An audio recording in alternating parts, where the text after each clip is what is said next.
مکہ افضل ہے یا شہر مدینہ افضل ہے. اور یہ ایک علمی اختلاف ہے. جو مکہ المکرمہ کے فضل و شرف کے قائل ہیں وہ مدینہ تو رسول صلی اللہ علیہ وسلم کی عظمت کے منکر نہیں ہیں، لیکن ان کا موقف ہے کہ شہر مکہ افضل ہے. انہوں نے دلائل دیے، بڑا وزن ہے اس دلیل میں جو انہوں نے فراہم کیا دیگر دلائل میں. کچھ لوگوں نے کہا نہیں مدینہ افضل ہے، اور جنہوں نے مدینہ المنورہ کو افضل قرار دیا انہوں نے بھی دلائل دیے، ان کے دلائل میں بھی زور ہے، وزن ہے. تو یہ علماء کا باہمی اختلاف ہے. ایک طبقے کا خیال ہے کہ مکہ المکرمہ افضل، اور ایک طبقے کا خیال کہ مدینہ رسول صلی اللہ علیہ وسلم افضل.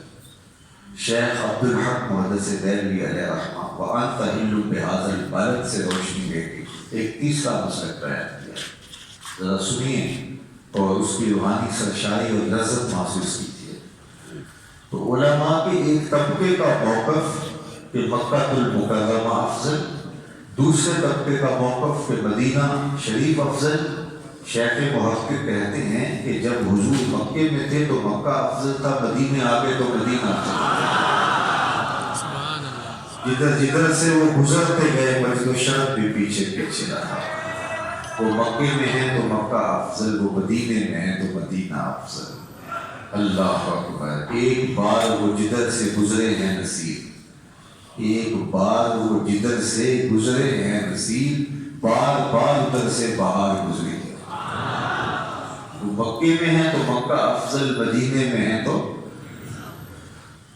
حضرت شیخ شہاب الدین سہروردی علیہ رحمہ سے ایک مرید نے سوال کیا کہ حضرت اس کائنات میں سب سے افضل جگہ کون سی ہے؟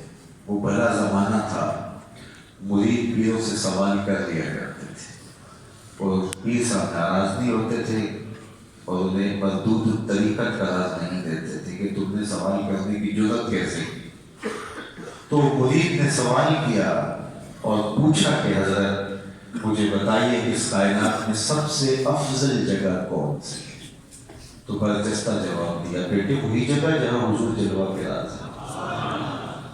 تو مرید نے دوسرا سوال کیا، پھر ہم جنت کی آرزو کیوں کرتے ہیں؟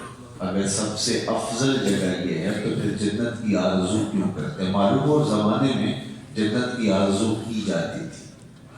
یہ آج کا کلچر ہے کہ ہوئے تو پیڑی جنت کا کرنا ہے تذکرہ. آج جنت کا مذاق اڑایا جا رہا ہے. یہ اسی جنت کا تذکرہ جس کے قصیدے قرآن نے بیان کیے، جس کی ترغیب دی ہے، جس کی تحدیث دلائی ہے. تو کہا کہ پھر ہم جنت کی آرزو کیوں کرتے ہیں؟ تو شیخ نے جو جواب دیا سنیے. کہا کہ جب حضور یہاں ہیں تو یہ جگہ افضل ہے، اور جب جنت میں ہوں گے تو وہ افضل ہوگی. تو وہ مکے میں ہیں تو مکہ افضل، وہ مدینے میں ہیں تو مدینہ افضل، وہ جنت میں ہیں تو جنت افضل. چاند لمحوں کے لیے ٹھہرے تھے تم جس پیڑ کے نیچے، سنا ہے آج تک اس پیڑ کا سایہ مہکتا ہے. مکے میں ہیں تو مکہ افضل، مدینے میں ہیں تو مدینہ افضل، جنت میں ہیں تو جنت افضل. جدھر جدھر سے گزرتے گئے خوشبو پھیلتی چلی گئی، نور بانٹتے ہوئے گزرتے چلے گئے. اللہ ہو. تو شرف مکان کا نہیں، شرف مکین کا ہے. اچھا میں اس کی ایک اور مثال دوں. یہ کوئی یہ نہ کہے کہ یہ خطیبانہ رنگ ہے یا صوفیاء کی ایک کہانی سنا دی. یہ شیخ محقق کا ایک اپنا موقف ہے. آپ جانتے ہیں کہ فرمایا گیا کہ جو ثواب صف اول میں ہے اگر لوگوں کو پتہ چل جائے تو وہ پہلی صف میں کھڑا ہونے کے لیے آپس میں الجھ پڑیں، قرا ڈالیں کہ میں نے پہلی صف میں کھڑا ہونا. پہلی صف کا شرف اگر لوگوں کو معلوم ہو جائے، اب پہلی صف کون سی ہے؟ تو امام صاحب نے یہاں مصلی بچھایا تو یہ صف اول ہو گئی. لیکن موسم بدل گیا اور تھوڑی سی دھوپ چاہیے تھی تو انہوں نے مصلی صحن میں بچھا لیا. تو یہ جگہ صف اول رہے گی یا وہاں صحن میں صف اول چلی جائے گی؟ اچھا ان کا جی چاہا کہ چھت پہ چلے جائیں تو چھت پہ مصلی لے گئے تو صف اول چھت پہ چلی گئی. صدیاں گزرنے کے بعد آج کا امام اگر مصلی بدل دے تو شرف بدل جائے. اگر وہ مصلح حال میں رکھے تو شرف حال میں آ جائے، مصلح صحن میں رکھے تو شرف صحن میں چلا جائے، مصلح چھت پہ لے جائے تو شرف چھت پہ چلا جائے۔ آج کا امام مصلح اٹھا کے جدھر رکھے گا شرف پیچھے پیچھے دوڑے گا۔ نبیوں کا امام مکے میں ہے تو شرف مکے کو، مدینے میں ہے تو شرف مدینے کو، جنت میں ہے تو شرف، جدھر جدھر وہ گزرتے جائیں گے مجد و شرف بھی پیچھے پیچھے رہے گا۔ ایک بار وہ جدھر سے گزرے ہیں حسین، بار بار ادھر سے بہار گزری ہے۔ تو کہا وَأَنْتَ حِلٌّ بِهَٰذَا الْبَلَدِ، مجھے قسم ہے شہر کی، کیوں محبوب اس شہر کی گلیوں نے تیرے قدم چومے۔ اے انت مقیم فی هذا البلد، یہاں آپ کی رہائش ہے، آپ نے خرام ناز کیا اس شہر میں۔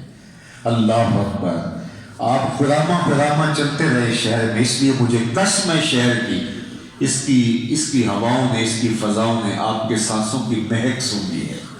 وَأَنْتَ حِلٌّ بِهَٰذَا الْبَلَدِ، اللہ اکبر، وَوَالِدٍ وَمَا وَلَدَ، اور قسم ہے والد کی، باپ کی قسم، وما ولد، اور اس کی اولاد کی قسم۔ اب باپ سے مراد کیا ہے اور اس کی اولاد سے کیا مراد ہے، اس پر علماء نے بہت اقوال بیان فرمائے۔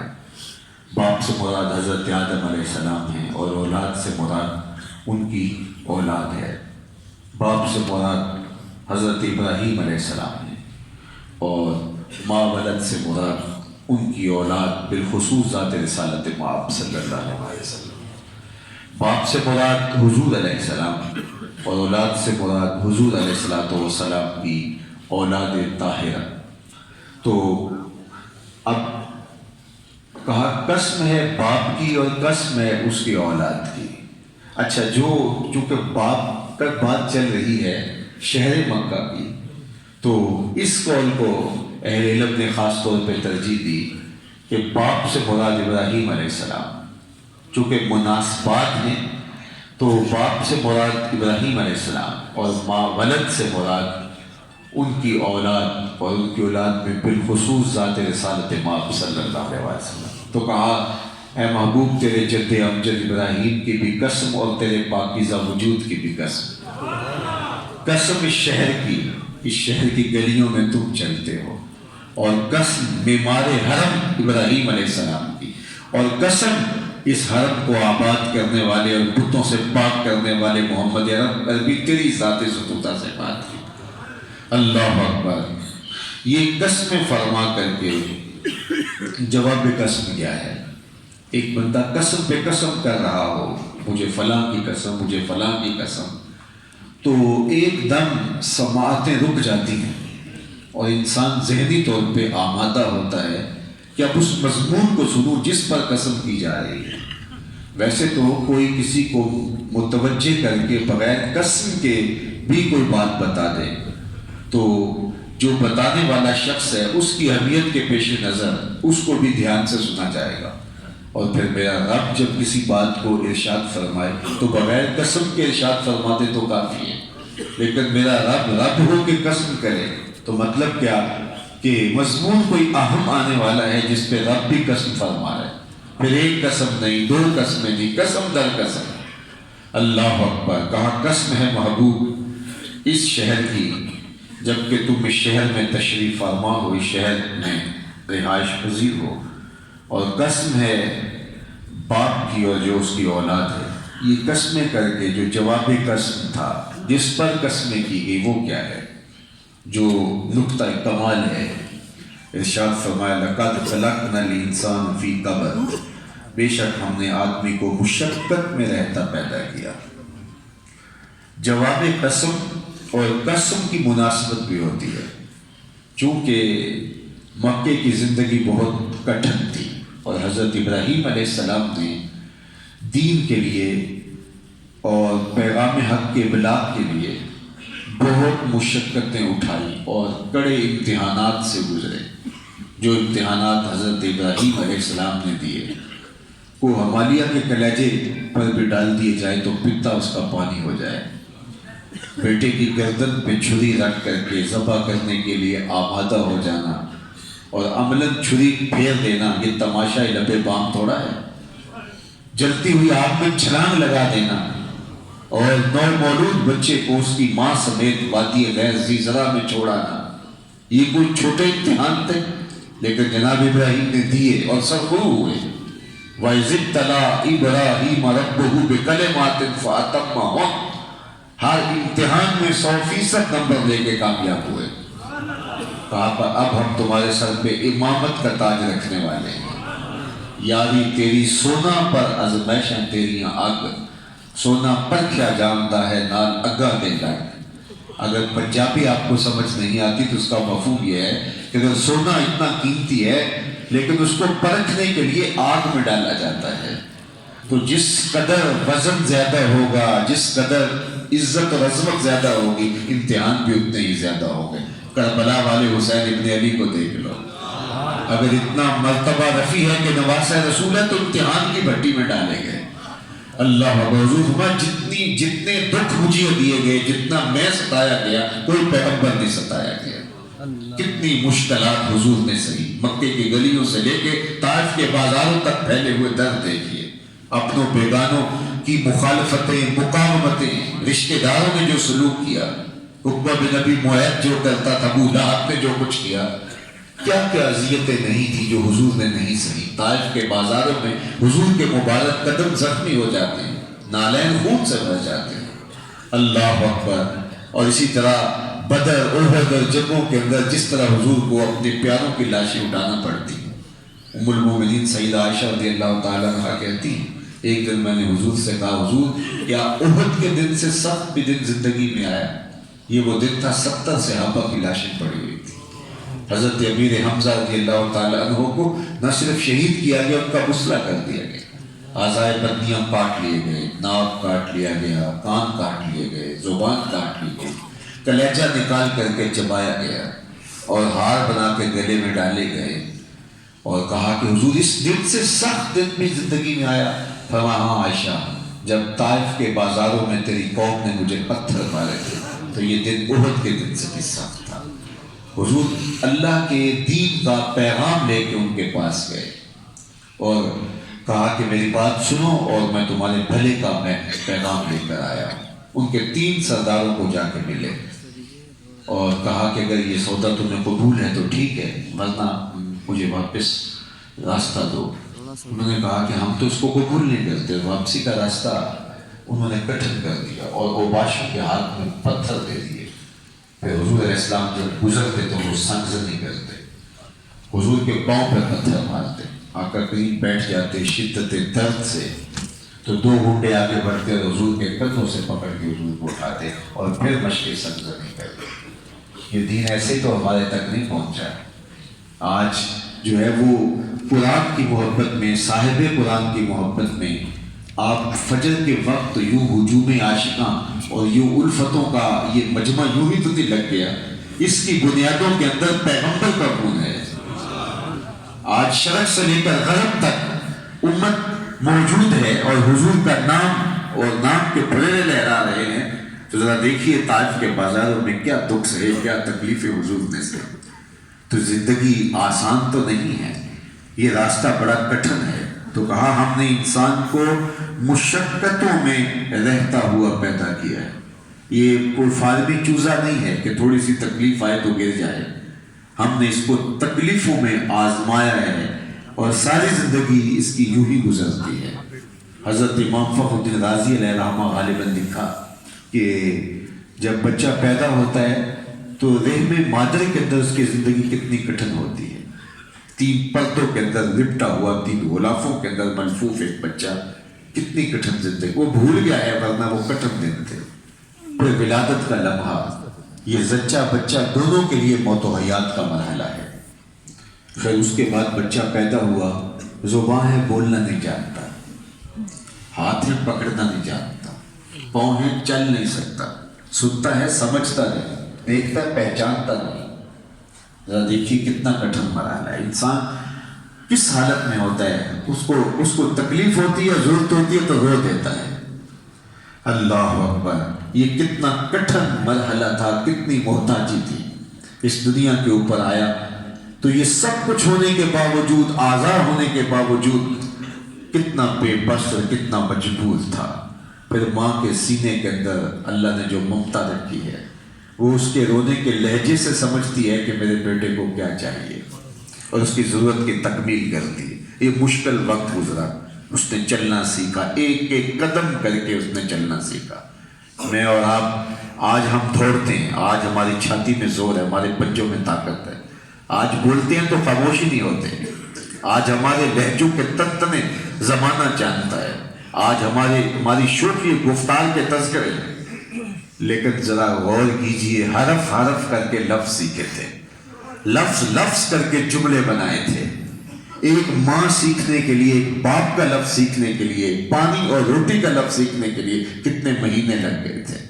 حرف حرف کر کے بولنا سیکھا، قدم قدم چل کے جو ہے وہ چلنا سیکھا، چیزوں کی، لوگوں کی معرفت، یہ ابو ہے، یہ امی ہیں، یہ بھائی ہیں، یہ فلاں رشتہ دار ہے، ذرا ماضی پر زور دو تو کیسے بچہ سیکھتا ہے، رشتوں کی معرفت کیسے ہوتی ہے۔ یہ الگ بات ہے جب سیکھ جاتا ہے پھر انہی رشتوں کو فراموش کرنا شروع کر دیتا ہے، جبکہ ان کی معرفت کے لیے اس نے کتنا وقت لگایا تھا۔ بولنا سیکھا، چلنا سیکھا، معاملات کو سمجھنا سیکھا۔ خیر تھوڑا آگے بڑھا، اب جوانی کی دہلیز پہ قدم رکھتا ہے تو اب ہر شب جوبن پہ ہے اور شباب پہ ہے، لیکن جوانی کو اپنی منزل تک پہنچانا اور اس کو تقدس معاب رکھنا یہ کوئی آسان کام نہیں۔ عصمت کے جوہر کو لٹنے نہ دینا۔ جوانی تو وہی ہے جو پاکیزہ ہو، اس کائنات کا خوبصورت چہرہ تو وہی ہے جو جنسی کالک سے محفوظ ہو۔